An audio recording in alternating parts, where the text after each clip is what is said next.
Good afternoon.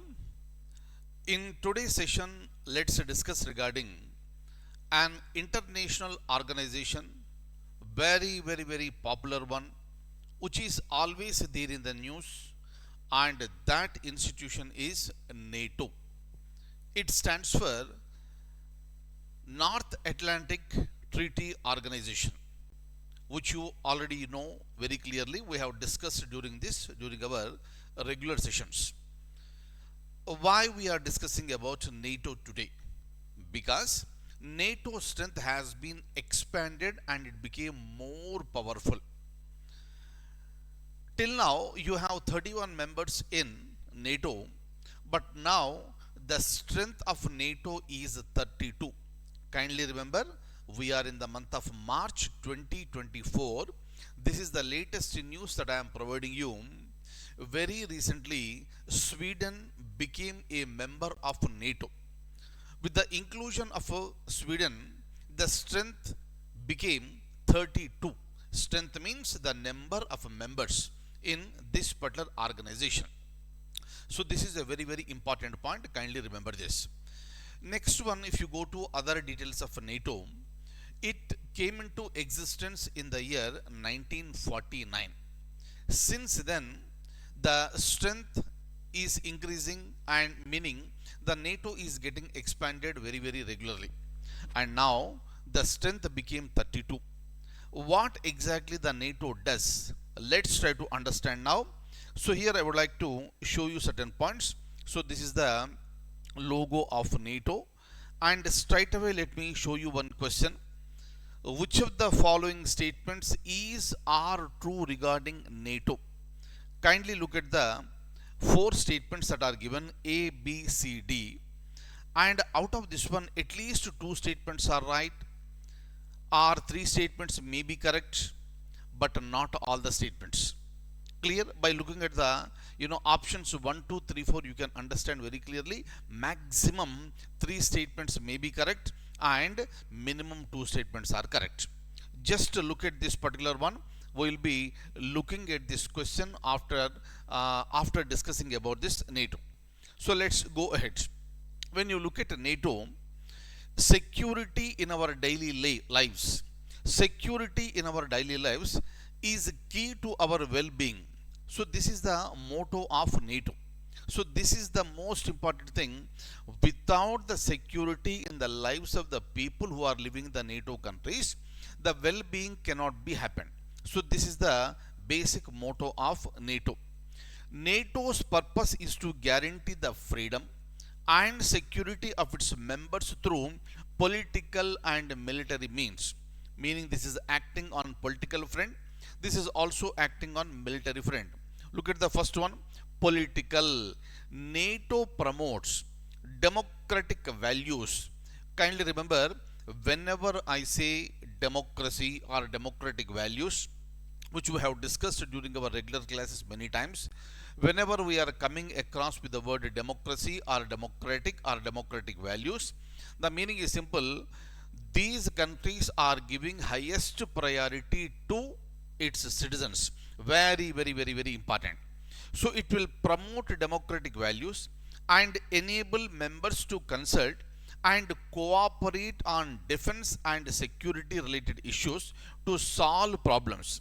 At the same time, build trust and in the long run prevent conflict. Meaning is simple.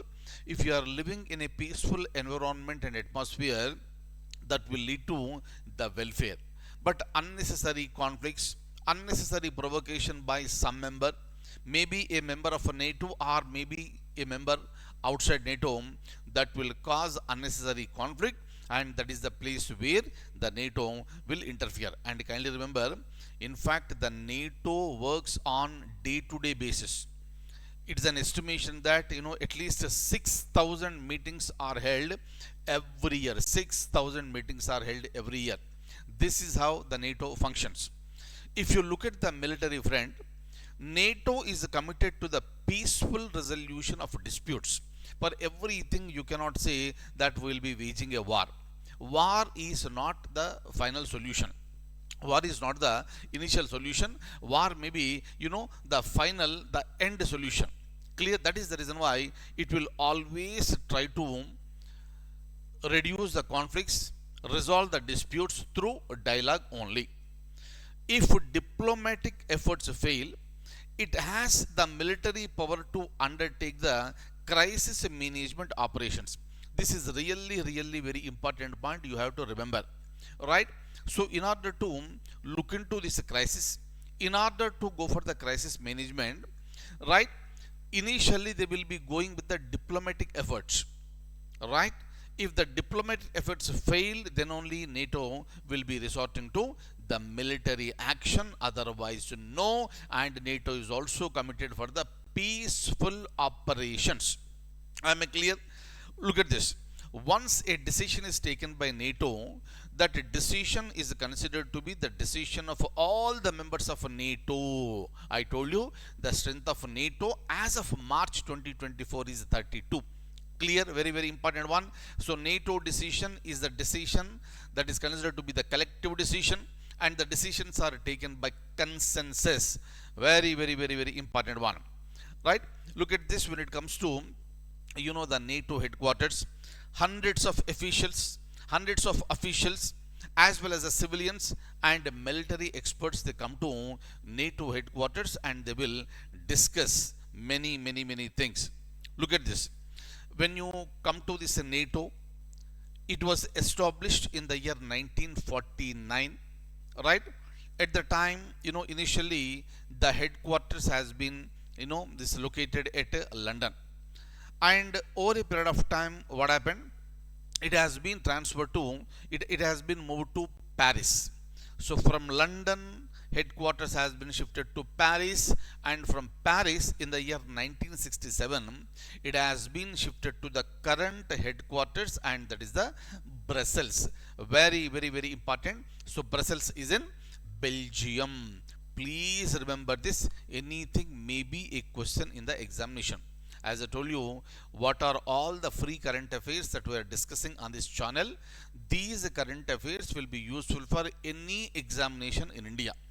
But if you want to prepare seriously for the examinations like civil services, IAS, IPS, and Group 1 at the state level, please take the membership of the current affairs and join separately.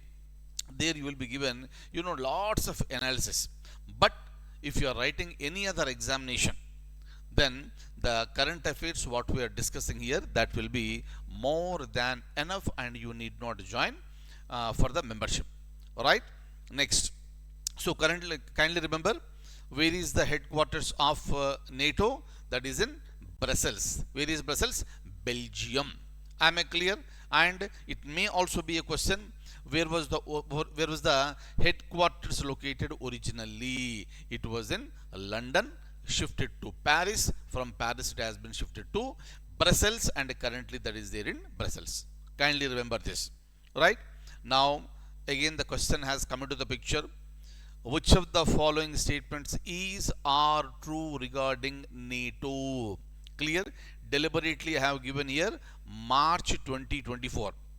Only to make sure that you will be remembering that whatever we have discussed, that is in the month of March. Clear? Because I told you just now, the current strength of NATO is 32. But if you are writing examination in the month of August, September or October, by the time that strength may be increased, at the time we need to update. Clear? I told you already how to update. So now if you look at the ABCD statements, I told you already, minimum 2 statements are correct, maximum 3 statements are correct. All the statements are not right. Right? So 2 may be wrong or 1 may be wrong. If you look at the first one, the current strength of NATO is 32. That's it. Clear? That is very much right. So statement A is very much correct. B, Sweden is the latest country to join NATO in March 2024. Just now we have understood. So this is also correct. C, the NATO headquarters is in Brussels. That is also correct. So 3 statements are correct. A, B, C are correct. And obviously D may be wrong. Yes, If you look at the statement number D, Ukraine became a member of NATO in 2023. Since the commencement of the war between Russia and Ukraine, Ukraine is very much there in the news. And there was, a widespread news that Ukraine will become a member of NATO at any time. But kindly remember, by the time we are discussing this particular class, Ukraine is not a NATO member. So obviously, statement D is wrong and A, B, C are correct. Wherever you find A, B, C, that should be your answer. That's it. So where is it? So option 3 should be correct. That's it. Option C should be correct. That is the reason why in the examination, please read the questions very, very carefully. And I have some explanation for you. Ukraine is not a NATO member. Ukraine is a NATO partner country, which means that it cooperates closely with NATO, but it is not covered by the security guarantee in the alliance's founding treaty. Very, very, very, very important. But all this will come into the picture once NATO once Ukraine joins the NATO. And kindly remember, one more principle of NATO is that an attack by any other NATO member on any NATO member is considered to be attack not just on that particular country, but that is considered as an attack on entire NATO, and entire NATO will retaliate. Please remember these points, right? So like this, we'll be discussing various topics under the current affairs. And as I told you, apart from IAS, IPS and group 1 at the state level, if you are preparing for any other examination, these current affairs will be more than enough. But if you want to prepare very specifically with much more in-depth analysis and wide coverage, then please join our membership program under YouTube channel. Kindly join that particular program to have the wide range discussion of the various topics that will be suitable for IAS, IPS and group 1 examinations. Thank you so much, and I will see you in the next session.